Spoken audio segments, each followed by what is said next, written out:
Illuminati Unmasked by Johnny Cerrucci. Chapter 5, A Sovereign Unto Itself. As read by the author. Here now is Johnny Cerrucci. Most people have no idea that the geographic location of Catholic power, the Vatican, is literally a sovereign city-state just like ancient Athens or Babylon. Even the word Vatican shows its true origins in pagan rebellion, not dedication to Jesus Christ or to Yahweh.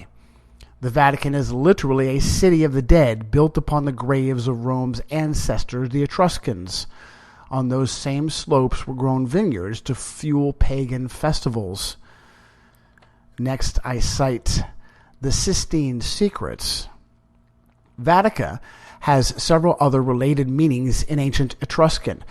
It was the name of a bitter grape that grew wild on the slope, which the peasants made into what became infamous as one of the worst, cheapest wines in the ancient world. The name of this wine, which also referred to the slope where it was produced, was Vatica. It was also the name of a strange weed that grew on the graveyard slope. When chewed, it produced wild hallucinations, much like the effect of peyote mushrooms. Thus, Vatica represented what we would call today a cheap high. In this way, the word passed into Latin as a synonym for prophetic vision. Much later, the slope became the circus or stadium of the mad Emperor Nero. It was here, according to church tradition, that's church with a capital C, Catholic Church, that St. Peter was executed, crucified upside down, and then buried nearby. Pause as an aside. And that is precisely put. There are no historical references to such an idea, and it is entirely possible, if not probable, that it was wholly manufactured to disguise the Roman satanic attraction to the upside-down cross. This became the destination of so many pilgrims that the Emperor Constantine, upon becoming half-Christian, founded a shrine on the spot, which the Romans continued to call the Vatican Slope. A century after Constantine, the Pope started building the papal palace there. In 751 AD, Pope Zachary settled the dispute of who should rule the empire of the Franks by crowning Pepin the Younger. Pepin responded by crushing the Lombards and donating the Exarchate of Ravenna, about half of modern Italy, to Rome. His son Charlemagne would later expand his territory, and Pope Leo III crowned him emperor. French troops remained as mercenaries guarding the Papal States until the mid-19th century. But after the outbreak of the Franco-Prussian War, for which Prussia would be severely punished by Rome, Napoleon III recalled his garrison, and Italian nationalists quickly took advantage. The Kingdom of Italy annexed the Papal States in 1870 and left Pope Pius IX with no sovereign territories. He locked himself within his remaining estate and declared that he was a prisoner in the Vatican. Pius IX, Giovanni Mastai Ferretti, was also the first pope to declare himself infallible at the First Vatican Council. This standoff between the Vatican and Italy continued until February of 1929, when a compromise was reached. The Catholic Church would give up her remaining title to land within Italy, but have a new city-state created for her uncontested use to include the massive luxury fortress complex Castel Gandolfo. Pius XI, 2 Piuses later, signed on behalf of the Catholic Church, and Italian Premier Benito Mussolini signed on behalf of King Victor Emmanuel of Italy. Oh, I have a footnote. Readers should note that the convention of popes choosing special names from which to ascend to the office of the Holy See is exactly the same as any other world royal. By such a name, they claim the divine right of rulership over their fellow man. As a result of the Lateran Treaty, Vatican City mints its own coins, controls the flow of mail by creating its own stamps, and stamps that other nations recognize. Just as the United States government has appropriated the top-level internet domain code of .gov, Vatican City has done for the top-level domain .va. The Catholic Church has subsequently reserved the .catholic domain as well. The Papal City-State has its own royal coat of arms. In it are two keys, a gold key symbolizing the Pope's authority in the heavens, and a silver key representing his authority among men, or perhaps more accurately, over men. Vatican City has its own Praetorian Guard, the Guardia Svizzera, or Swiss Guard. The Guardia Svizzera are only depicted in the media as Renaissance-era costumed men holding pikes for an honor guard. Nothing could be further from reality. Next, I cite Encyclopedia Britannica. The guards, who are independent of the Swiss armed forces, are employed by the Roman Catholic Church under the leadership of the Pope, to whom they swear fealty in a ceremony at Belvedere Court. As is common with any elite military corps, competition is intense for inclusion in the Swiss Guards. New recruits must be unmarried Roman Catholic males with Swiss citizenship between 19 and 30 years of age and at least 5 feet 8 inches. They must have a professional diploma or high school degree and must complete basic training with the Swiss military. Historically, new recruits also had to prove they were free of physical deformities, and commanding officers were traditionally of noble lineage. As a quick aside, mandating that all Swiss Guard be unmarried has come in handy for many of the priests that accost the guards as they come in and out of the Vatican. No pun intended. When Pope Benedict's former butler, Paolo Gabriele, attempted to expose incidents of corruption amongst church leadership, he was quickly found and arrested by these Vatican police and promptly thrown into Vatican jail. Mirroring disturbing disclosures from the Catholic Church, unmarried guardians have their own homosexual secret society.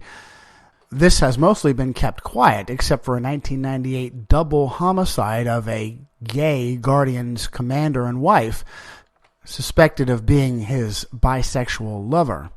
However, in January of 2014, a heterosexual guard broke to the Swiss newspaper Schweiz on Sonntag that he was distressed over the constant propositioning he was enduring at the hands of priests who accosted him while on duty. Within the Swiss Guard is the Catholic Secret Police, known as the Vigilance Office. It handles security for anyone seeking an audience with the Vicar of Christ, which is kept extremely tight. The New York Times reports, the police forces of Italy or any other secular state are not allowed into the Vatican except for group audiences with the Pope. Only the papal staff is permitted to carry out security tasks behind the walls of the pontifical enclave in Rome. Like the Secret Service, the Guardia Svizzera is only as efficient as they are allowed to be. We run the Pope. I next cite Why They Changed the Bible by David Daniels. I had the opportunity to study intensive Spanish in Mexico. On the last day of the course, my young instructor surprised me. He spoke English. I had no idea. He asked me about my Christian faith and then focused his questions on my beliefs about the Bible. Since I had barely been a repentant Christian a year, I had only read through the Bible once by that time. But having taken a couple of courses in my first semester at Pacific Christian College, I summarized Bible history as best I could. He proceeded to tell me my history was all wrong. Then he said something so outlandish about his view of Bible history that it didn't even stick in my memory from that day to this. But it was what he said next that astounded me. Quote, I am a Jesuit priest, unquote, he said as we started out of the classroom for the last time. Then, having gotten my attention, he said, quote, we are not under the Pope. We run the Pope. What the Pope pronounces is only what the broad consensus of people agree to. Then we tell the Pope what to say, and the Pope pronounces it as doctrine, end quote. Russian occultist and mystic Helena Petrovna Blavatsky, 1831 to 1891, considered herself a conduit of ancient wisdom and secret esoteric knowledge. She helped found a research and publishing institute named the Theosophical Society, and her crowning publication was Isis Unveiled. In it, she addressed how the Catholic Church was the tool of a pagan black magic group that calls itself the Society of Jesus. This from Isis Unveiled. The Church is henceforth an inert tool, and the Pope a poor, weak instrument at the hands of this order. But for how long?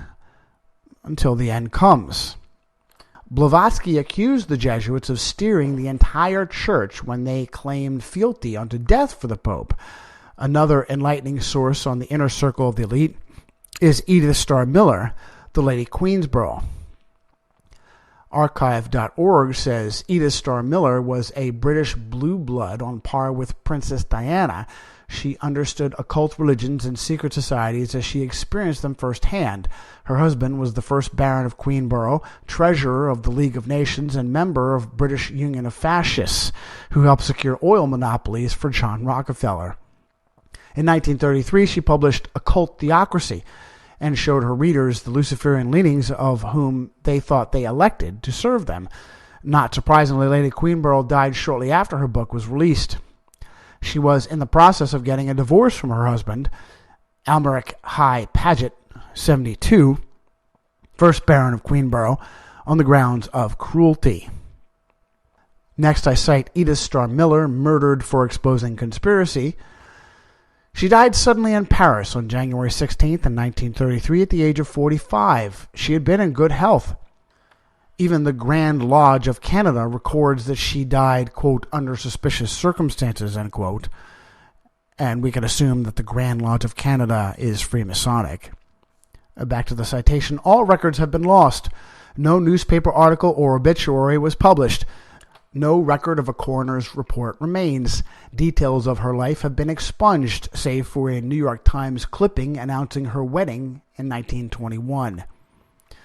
Lady Queensborough noted that Jesuits are so powerful they could break with Rome or simply control the white pope, which appears is what they have been doing for generations.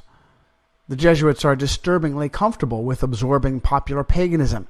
In the 17th and 18th centuries, while conducting missionary work in China, the Jesuits amalgamated Confucianism with their already syncretized Christian pagan beliefs.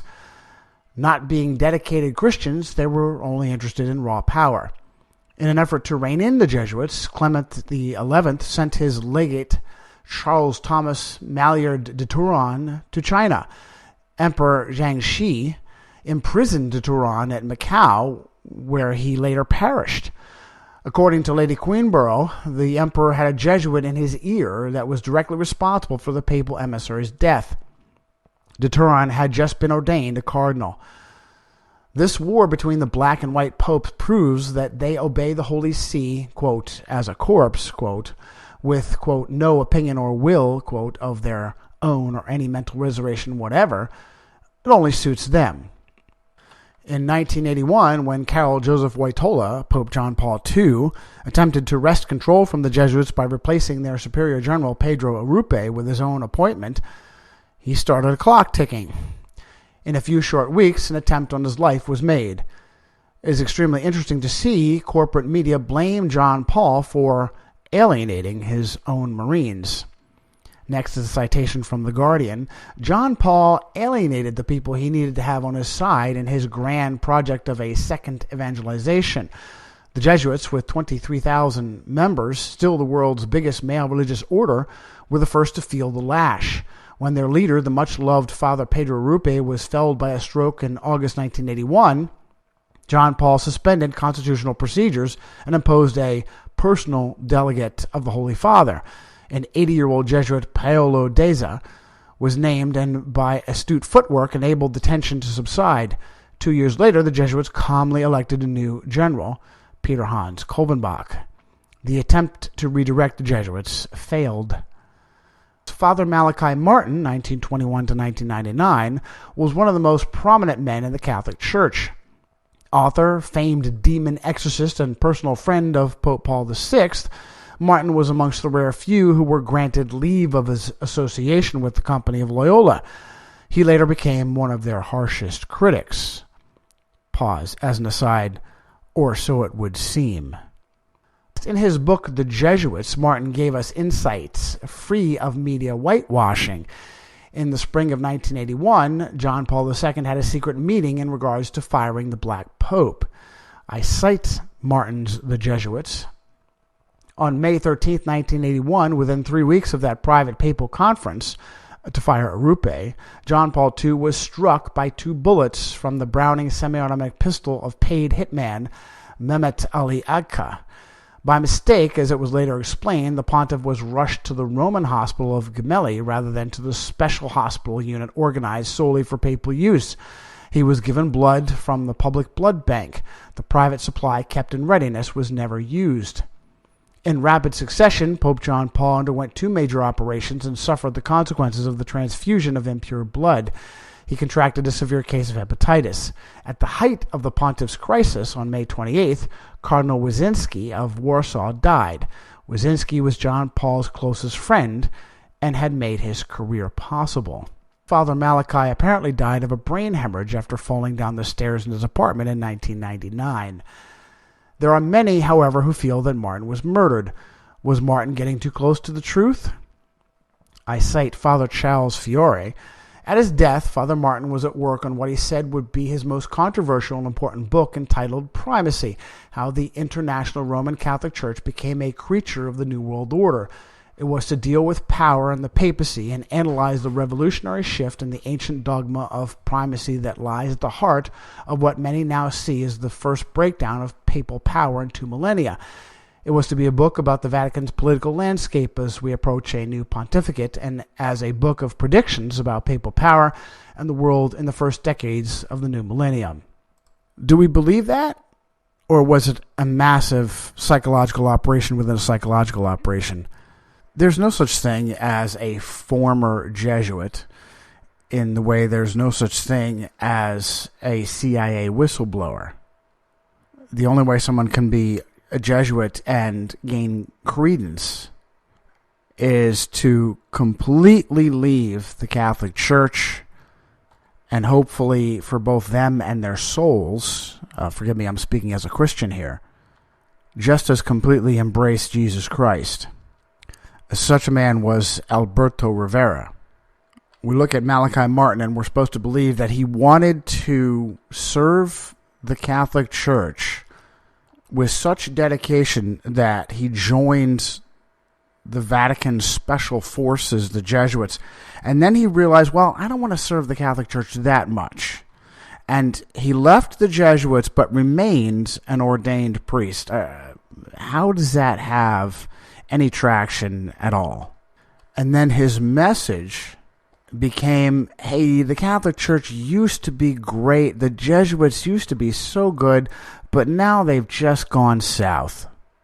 Now those Jesuits are far left communists. No, they were always communists. They invented communism. And I find it exceptionally suspicious that supposed evangelical fundamentalist Christians like Tom Horn and Chris Putnam would have continued access to both Malachi Martin and the Jesuit observatories, particularly the one in Arizona, maintained by the public University of Arizona on Mount Graham, stolen from the Apache Indians. Of course, when it comes to victimhood of that nature, we sweep that under the carpet. This unpublished work of Martin's was to be the most explosive yet from the man who uncovered actual Catholic satanic rituals designed to enthrone the devil in the Vatican. And we'll pause again there. This matches perfectly with what I just told you. The Catholic Church used to be such a great place, but now it's actually satanic. No, it was always that. And next I cite you from the aforementioned Tom Horn and now the late Chris Putnam. Martin had become increasingly outspoken about pedophilic Satanism at the heart of the Vatican throughout the College of Cardinals and all the way down to the local parishes, which he said were in league with a secret Masonic diabolicus that began following the enthronement of the fallen Archangel Lucifer in the Roman Catholic citadel on June 29, 1963. This horrid ritual, as Martin had called it, had 2 primary objectives. 1, to enthrone Lucifer as the real prince over Rome, and 2, to assure the sorcerer's inception and embodiment in flesh of that immaterial spirit that would fill the Pope, also known as Petrus Romanus. In The Keys of This Blood, The Struggle of World Dominion, Martin had written, most frighteningly for John Paul, he had come up against the irremovable presence of a malign strength in his own Vatican, and in certain bishops' chanceries. Let's pause again here. This would not come as a surprise to any cardinal who had become pope, whether John Paul I or John Paul II. Back to Horn and Putnam quoting Malachi Martin. It was what knowledgeable churchmen called the superforce. Rumors always difficult to verify tied its installation to the beginning of Pope Paul VI's reign in 1963. Let's pause again. Exactly what I told you. See, the Catholic Church was a great place until 1963, when Pope Paul finally brought Satan in the door. Back to Martin. Indeed, Paul had alluded somberly to the smoke of Satan which has entered the sanctuary, an oblique reference to an enthronement ceremony by Satanists in the Vatican. And we'll step aside from that again and parse through the subterfuge and propaganda to get to the truth. Is the Catholic Church Christian? Not only is the Catholic Church not Christian, but top clergy in key positions are fully aware that they serve Satan and in fact invoke him in special ceremonies that are truly satanic. The use and the abuse of the innocent is always involved. Animals, children, infants. And here we have an inside source admitting this. Reformed. The Protestant Reformation was the most important event for Christendom post the resurrection of Jesus Christ. Religion can be defined as the rituals, systems, and human hierarchies prescribed in the quest for spiritual fulfillment. Both Protestant Christians and Jews believed that there was only one religion given by Yahweh to Moses. However, the Old Testament is rife with examples of the failure of the Israelites to have the ritual direct their hearts towards true worship and not insincere rote. One example is Jeremiah 4:4. Even the Mosaic system of animal sacrifice, critical to the forgiveness of sins, as found in Hebrews 9:22, was found to be detestable in the eyes of Yahweh because of Israel's hardened, unloving hearts. Reference Isaiah 1:13 and Hosea 6:6. Because of this, Jesus of Nazareth told his disciples, "Do as the Pharisees say, not as they do," which is paraphrased from Matthew 23:3. It was the power that came with religion which was most threatened by this upstart rabbi. The high priest of Jesus' day, Caiaphas, led the conspiracy to have him killed by Rome. This was the beginning of the Luciferian conspiracy between Rome and apostate Jews. A balanced look at Judaism and Israel would be portrayed in chapter 17. These should not be equated with good and sincere Jewish leaders of Christ's time like Nicodemus and Joseph of Arimathea. Pause, and I'll have to say as an aside, remember Nicodemus only had the courage to come talk to Christ in the middle of night when people wouldn't see him. Dr. Chuck Missler aggregated the astounding legal travesties that were committed in no fewer than 6 trials Jesus endured. And again, we'll step aside. I have to tell you with deep anguish that it is quite clear the late Chuck Missler was absolutely a coadjutor of the Catholic Church. That would take probably many episodes to give you all the evidence. It's deeply painful to me because Missler was basically my digital mentor as I was new in Christ. Jesus broke the bonds of religion as surely as a serpent is trod underfoot. Genesis 3:15. Pause again.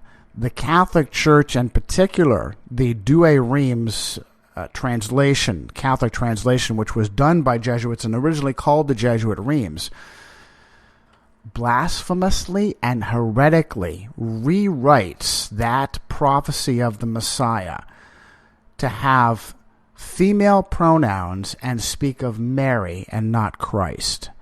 Purely satanic.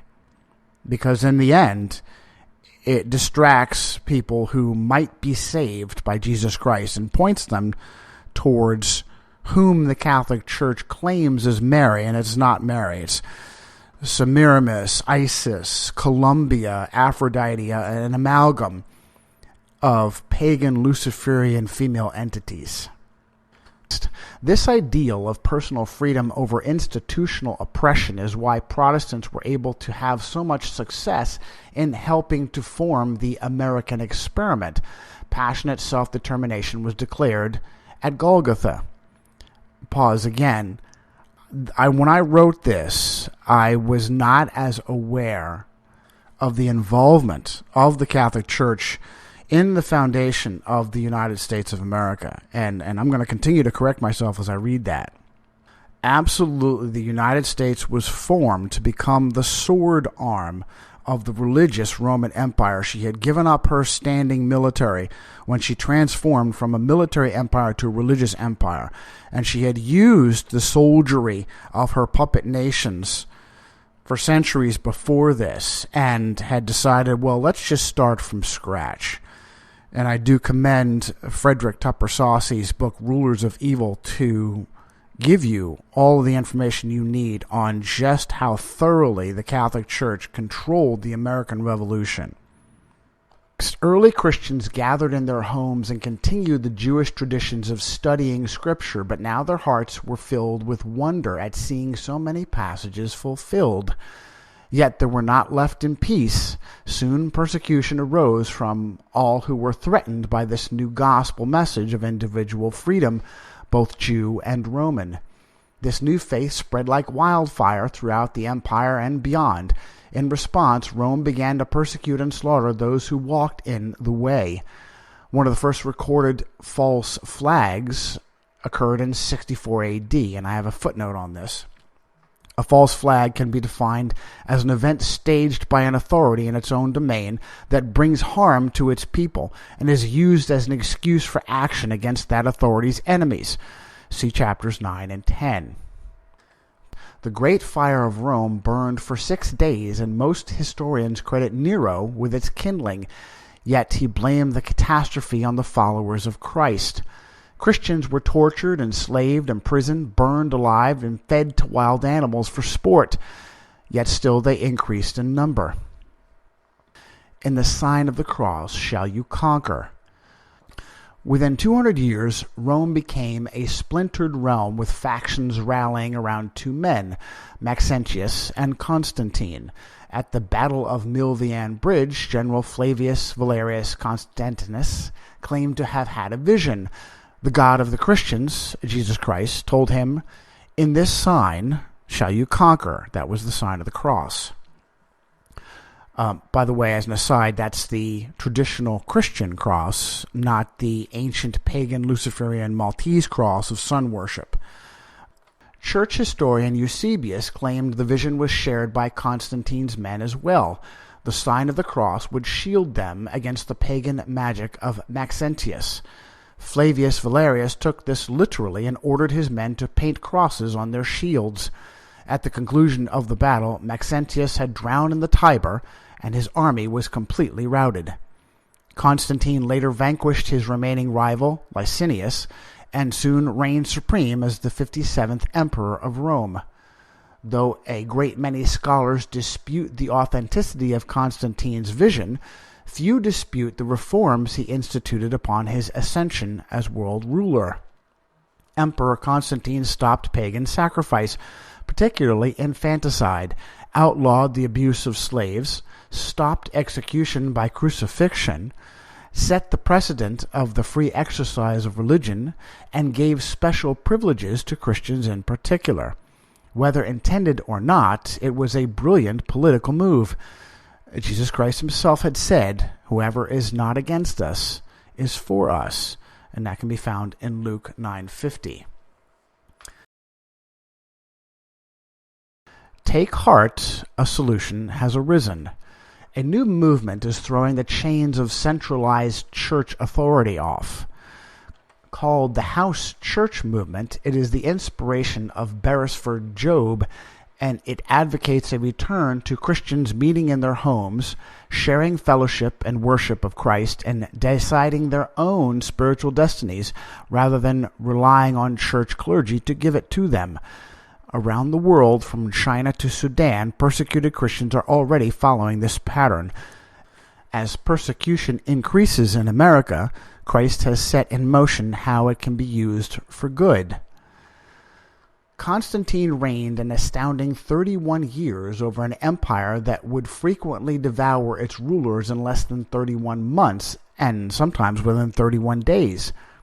42 years and nearly 10 emperors later, Theodosius I would create the Holy Roman Empire by making Christianity the state religion of Rome. Pause as a quick aside. The so-called historians have a much more specific meaning for the Holy Roman Empire, but language is the tool of the people, not of the experts, and particularly not as a weapon the experts use to or wield against us.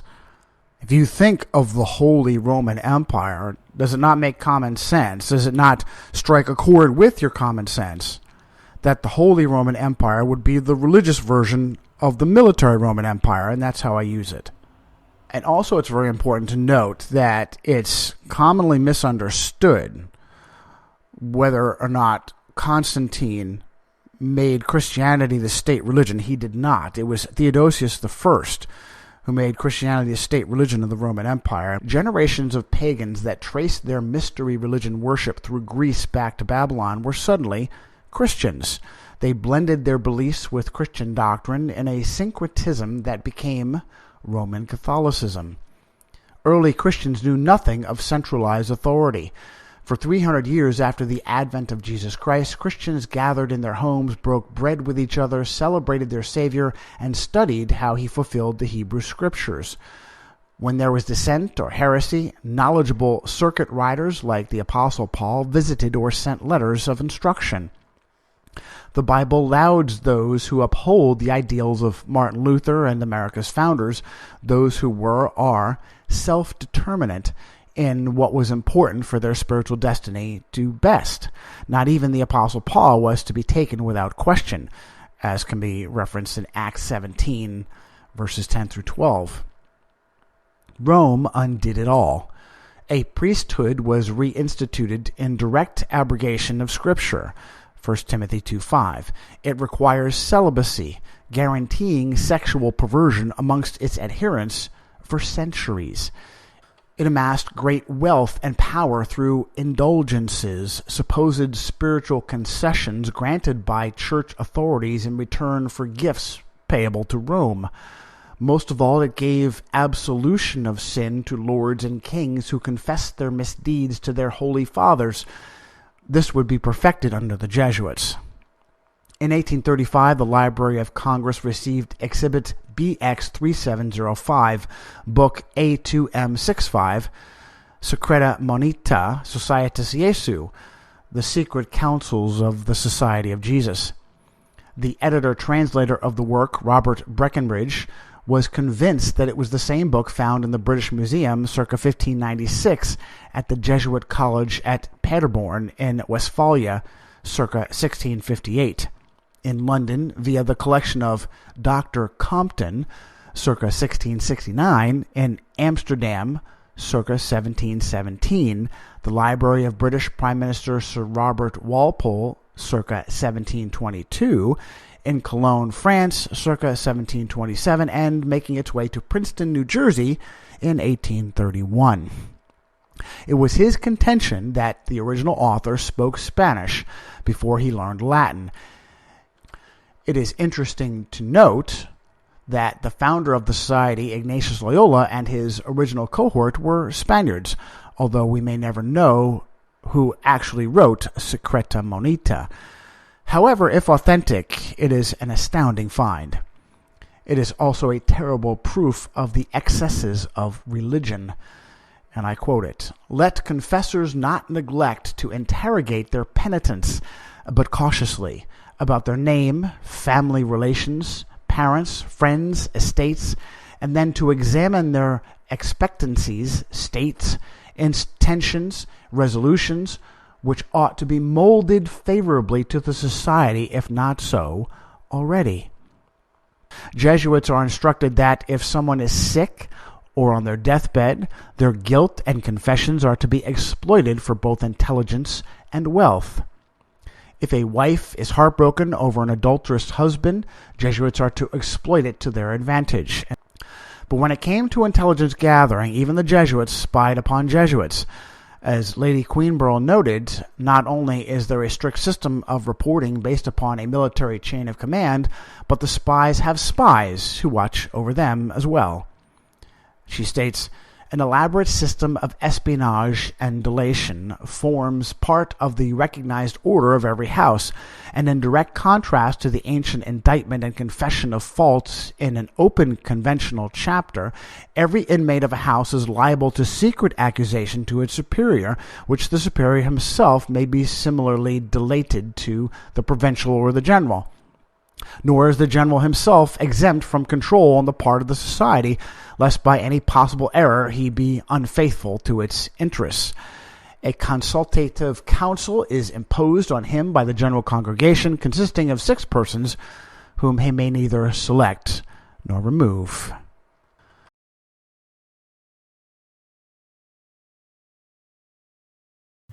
Illuminati Unmasked by Johnny Cerrucci, Chapter 6.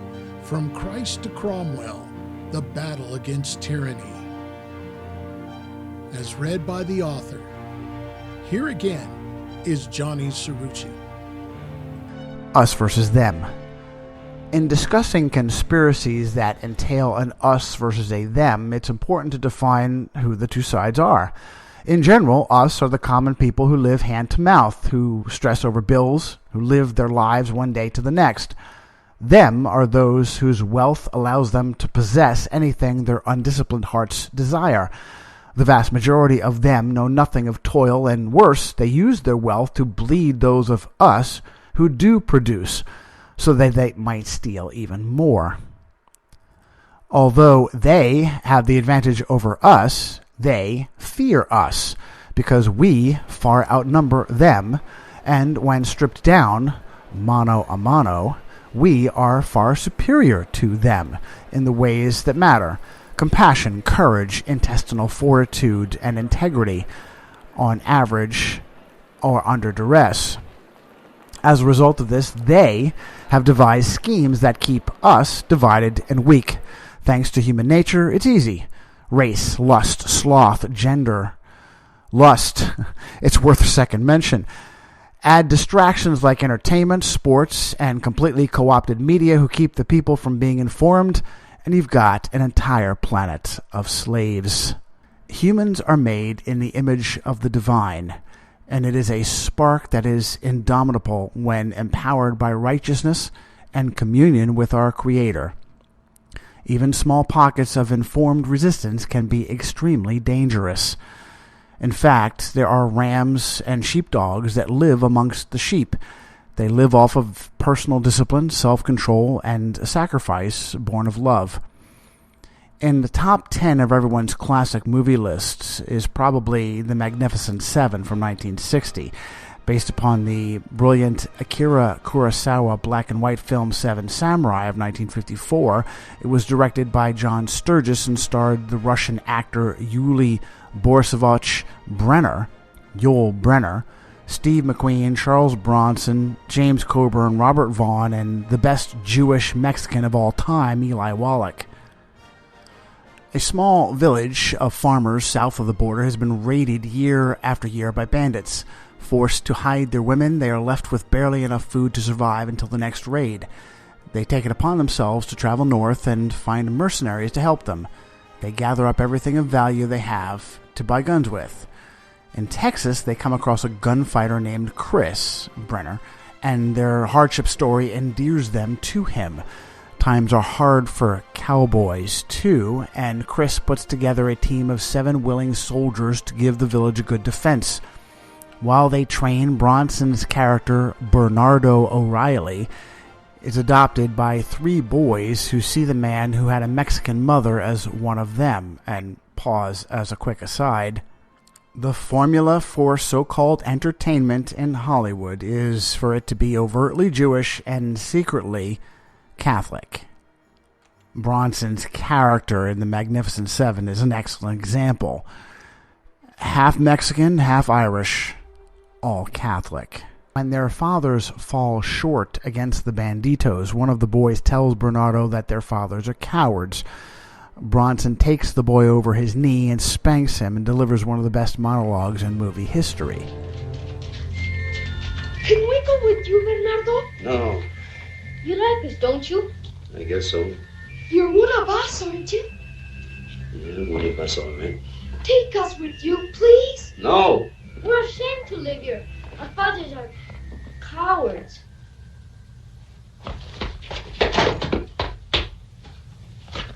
Don't you ever say that again about your fathers, because they are not cowards. You think I'm brave because I carry a gun? Well, your fathers are much braver because they carry responsibility. For you, your brothers, your sisters, and your mothers. And this responsibility is like a big rock that weighs a ton. It bends and it twists them until finally it buries them under the ground. And as nobody says they have to do this, they do it because they love you and because they want to. I have never had this kind of courage. Running a farm, working like a mule every day with no guarantee will ever come of it. This is bravery. That's why I never even started anything like that. That's why I never will. America is filled with brave men. Most of them have been conditioned by a Christian upbringing that has taught them, by the sweat of your brow shall you eat bread, as it says in Genesis 3:19. And again in the New Testament, for even when we were with you, this we commanded you. If any will not work, neither let him eat, 2 Thessalonians 3:10. For these men, failure to provide for their wives and children is not an option. Personal discipline was always important to godly folk, but it wasn't until the Great Experiment, the United States of America, that it was seen as a truly individual endeavor. A phrase coined by Max Weber in his book The Protestant Ethic and the Spirit of Capitalism became synonymous with Bible Belt American citizenry, the Protestant work ethic. Wikipedia smartly contrasts this ideal with Catholic dedication to Rome's hegemony. The Protestant work ethic, or the Puritan work ethic, is a concept in theology, sociology, economics, and history which emphasizes hard work, frugality, and diligence as a constant display of a person's salvation in the Christian faith, in contrast to the focus upon religious attendance, confession, and ceremonial sacrament in the Catholic tradition. Pause as an aside. I'll bet that user-edited Wikipedia has since changed that excellent definition. Religion, the chains that bind. From the 4th century onward, the Catholic Church grew in power and abuse to a crescendo we know today as the Inquisition. The Synod of Toulouse, the Council of Toulouse, set the governing canon for the inquisitors. Regulation 14 states, lay people are not permitted to possess the books of the Old and New Testament, only the Psalter, the Breviary, or the Little Office of the Blessed Virgin, and these books not in the vernacular language. Rome was about control, and that is exactly what religion provides those in power. One of the most oft-quoted phrases in human history is done by most who have no idea it was Jesus Christ who said it. You shall know the truth, and the truth shall make you free. John 8:32. Christians believe that Jesus is the way, the truth, and the life, as it says in John 14:6, yet it is the agenda of the Luciferian ruling elite to obfuscate and hide truth. As a result, those who do not actively seek it for themselves are destroyed by their lack of knowledge, as it says in Hosea 4:6. This was the prison Christendom and the entire world was living in, ruled by Rome, until a renegade priest named Martin Luther nailed 95 theses to All Saints Cathedral in Wittenberg, Germany. The Protestant Reformation was the spark that lit the fire of divine conviction in the hearts of common men. Previous to it, revolutions against tyranny ultimately failed because they were man-centered outbursts. The slave gladiator revolt of the Third Servile War against Rome in the 1st century BC pitted Crixus, Onesimus, and Spartacus against the finest army in the world.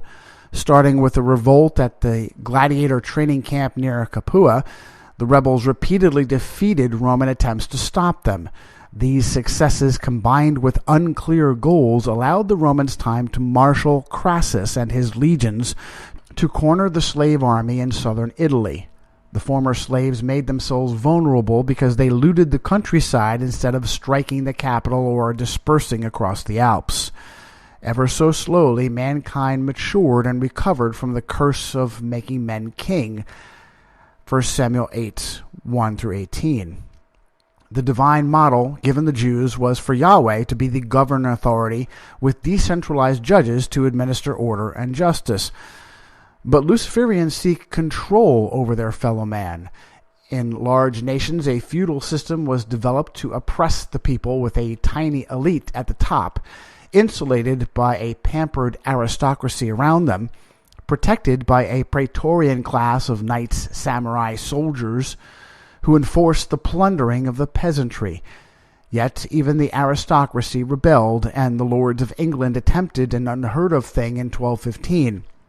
They forced the monarch of their time, King John, to limit his power by a document.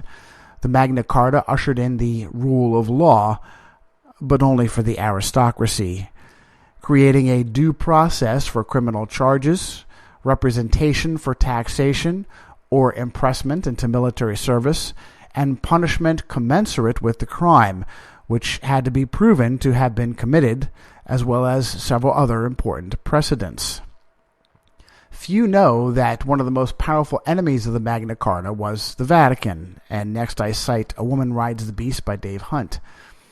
The Vatican has consistently fought every democratic advance from absolute monarchies towards government by the people, beginning with England's Magna Carta on June 15, 1215, the mother of European constitutions.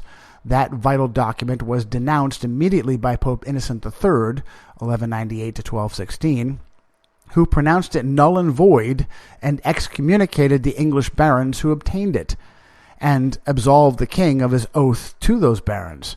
Encouraged by the Pope, King John brought in foreign mercenaries to fight the barons, bringing great destruction upon the country.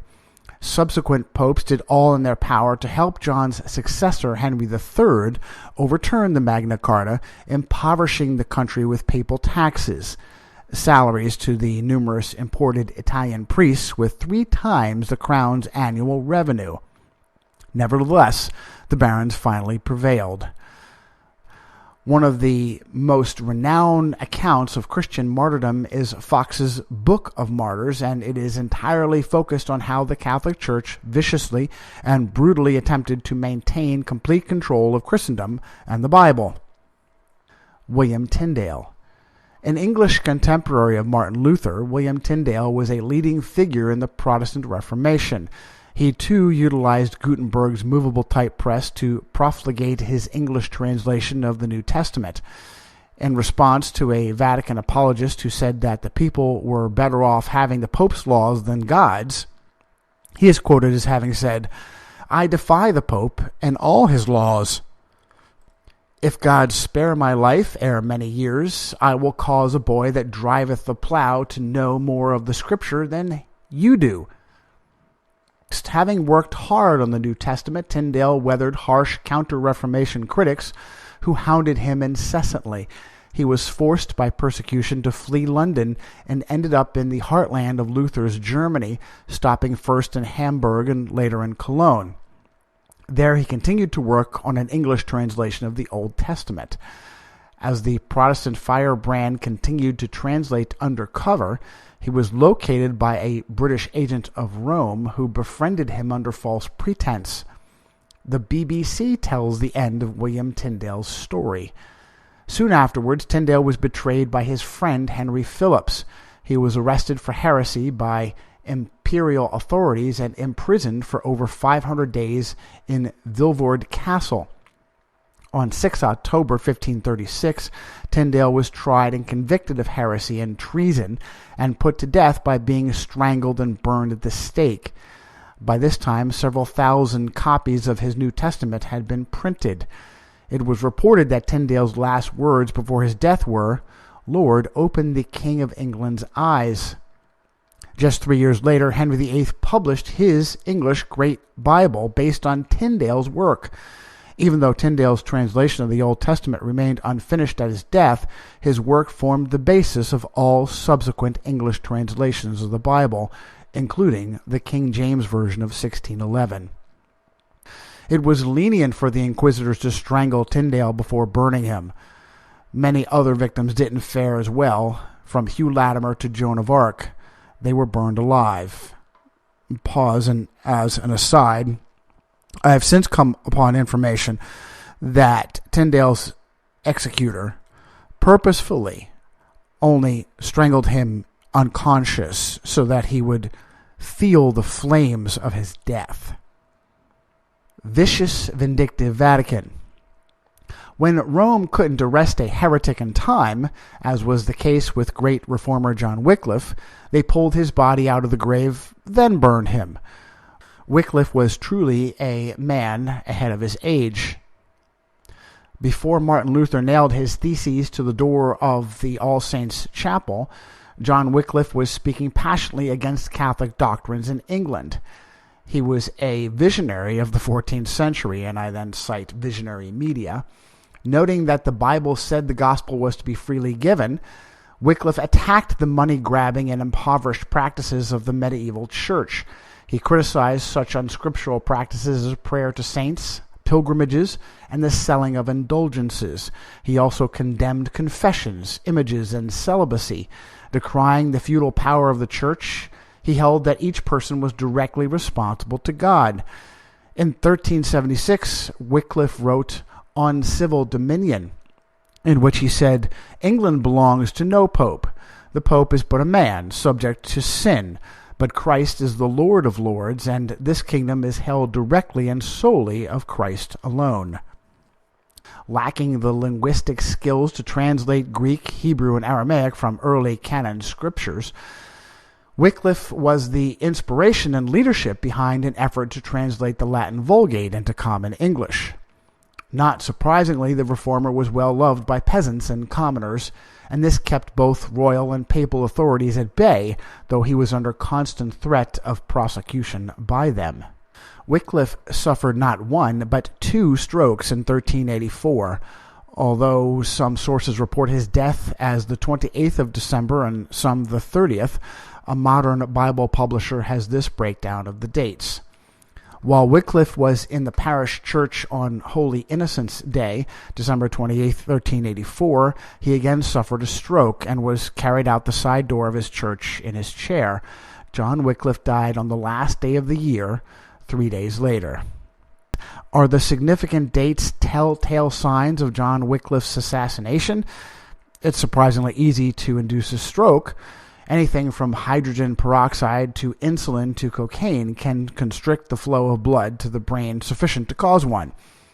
Are there ancient secrets of assassination kept by the Vatican and later given by the Company of Loyola for targets like John Wycliffe? Perhaps we are stretching credulity with these questions, but there can be no doubting the shocking vehemence with which Rome attacks her enemies. Again, more from A Woman Rides the Beast. Much of the wealth of the Roman Catholic Church was acquired through the confiscation of the property of the pitiful victims of the Inquisitions. Even the dead were exhumed to face trial, and property was taken from the heirs by the Church. One historian writes, the punishments of the Inquisition did not cease when the victim was burned to ashes or immured for life in the Inquisition dungeons.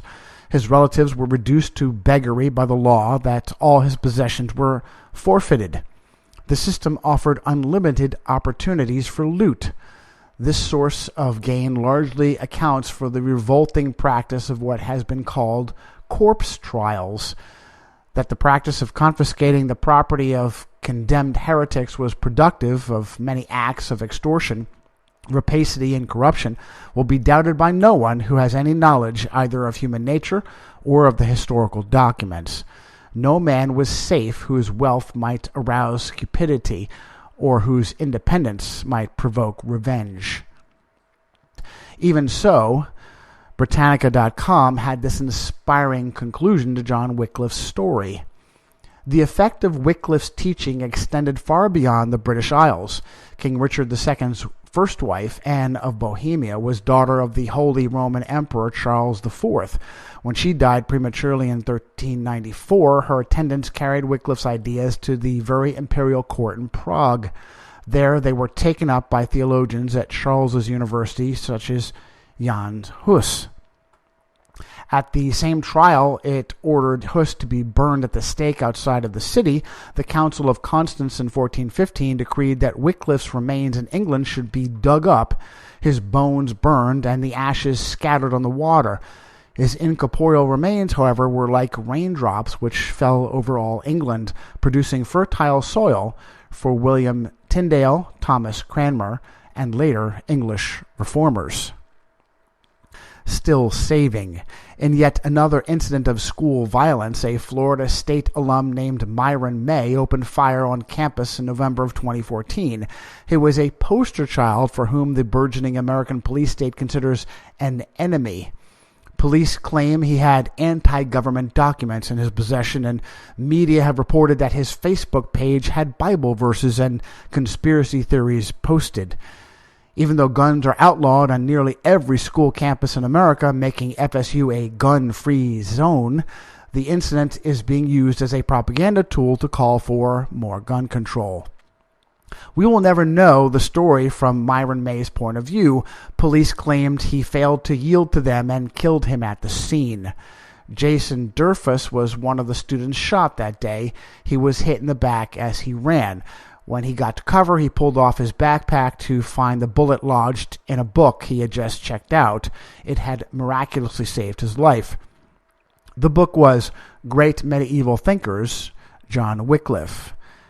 And here I have a footnote. The motto of the media outlet Russia Today is, "Question more. Was the FSU shooting completely fabricated with a little sugarcoating of this story to make it go down more easily? Who is the target audience here? Who is most likely to rebel against gun control measures as a result of this shooting?" Brother against brother.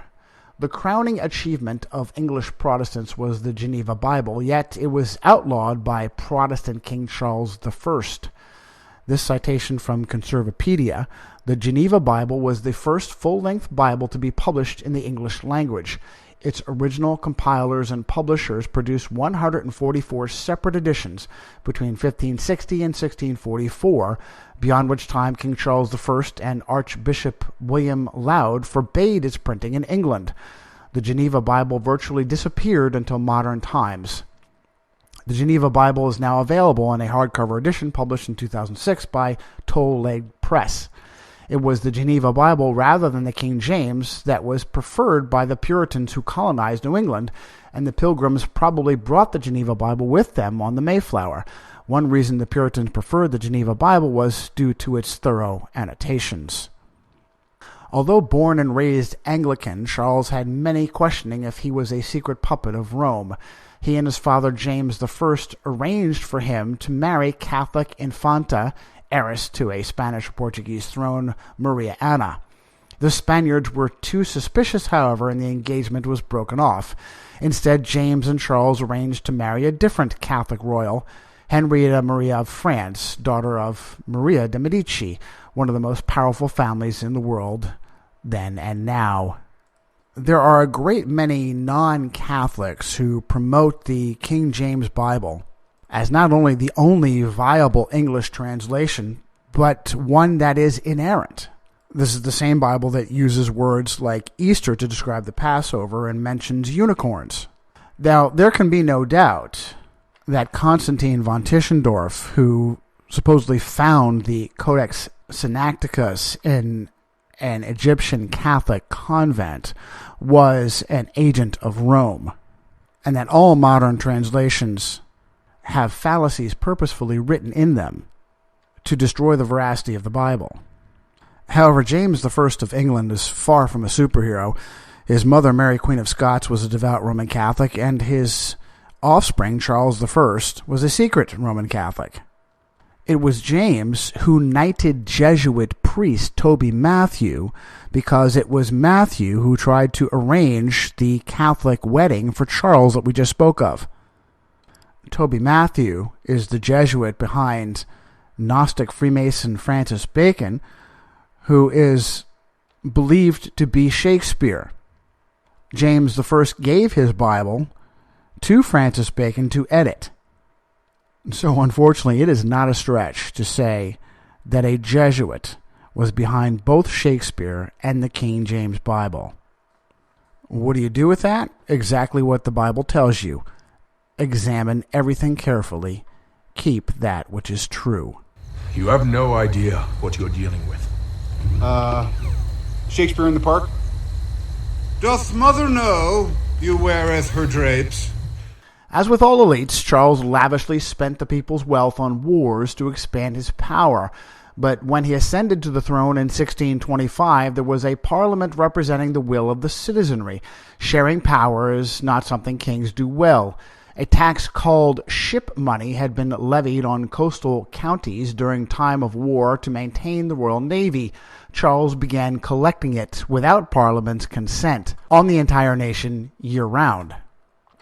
But it was the king's betrayal of Protestantism that lit the fuse of the English Civil War, and I have next cited Parliament.uk. In October of 1641, the native Irish, largely Catholics, claimed Charles I's authority for their attacks against the Protestant English and Scottish settlers who had taken their lands. This was seen by many as yet more evidence of Charles I's part in a Catholic conspiracy to destroy Protestantism. This became just one part of what was termed the Grand Remonstrance to the King, drafted by John Pym and his circle, which detailed Charles I's abuses since 1625. Charles I moved for the impeachment of Pym and 4 of his followers. On 4 January 1642, the king entered the Commons chamber with an armed guard to effect the arrest himself of the ministers of Parliament. The speaker, William Lenthal, refused to tell him where they were. Charles left the capital 5 days after his humiliation, and in his absence, John Pym and his allies pushed through in March of 1642 the Militia Ordinance, an ordinance and not an act because it never received the royal assent. This placed the command of each county's armed forces in the hands of their supporters. At the same time, Charles I issued his own commissions of array, assigning his followers to organize their own armed forces in the counties. Rightly can the accusation be made that Rome was behind both American and British civil wars. Lord Protector. Out of the Protestant Reformation grew hardy sects like the Puritans. They were hard-working, disciplined souls who did their best to live Christian virtue. Such a man was Oliver Cromwell. When war broke out, Cromwell's disciplined religious mind made him a natural leader and excellent field tactician, much as it did Pennsylvania Quaker Dick Winters in World War II, whose exploits were immortalized in the HBO series Band of Brothers. It was Cromwell's leadership that thwarted the Roman insurgency. And next I cite the British Library Board.